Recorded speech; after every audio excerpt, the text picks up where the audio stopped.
In ecclesiastical terms, the 20th century saw the explosion of generically called lay movements or other new communities.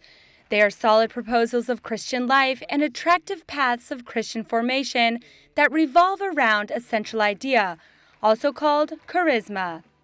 For example, the Focolare movement proposes to rediscover brotherhood among people.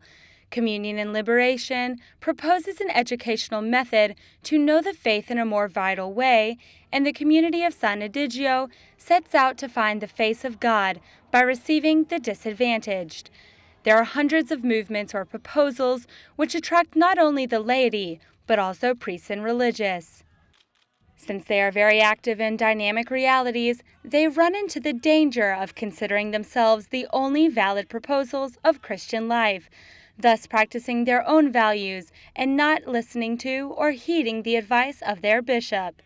To avoid this, the Vatican has issued this document, The Church Rejuvenates. It was presented at the Vatican and was prepared by the Congregation for the Doctrine of the Faith. The text recognizes that these new institutions are a gift, but lays the foundation for a fruitful and ordered participation of the new groups in the communion and the mission of the Church. This is not to define whether the hierarchy or charisms are more important. This is what we want to overcome. We want to overcome this opposition. We are a missionary church, so we must confront secularism and reach many people who know neither Jesus nor the church. This is what we have to deal with, not new battles. Lo scopo di questo documento. The purpose of this document is to improve the relations of communion within the church, so that the mission of the church has a greater impact and is more profound.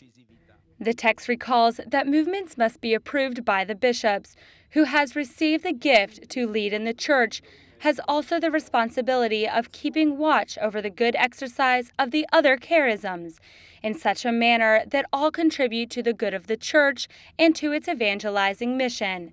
First time, they established explicit criteria for approving a new movement. Among them is obviously the confession of the Catholic faith, but also recognition of and esteem for the reciprocal complementarity of other charismatic elements in the Church. The spirit of the background of the new text is a request to members of those movements to actively participate in the life of the diocese, serving the mission of the whole Church.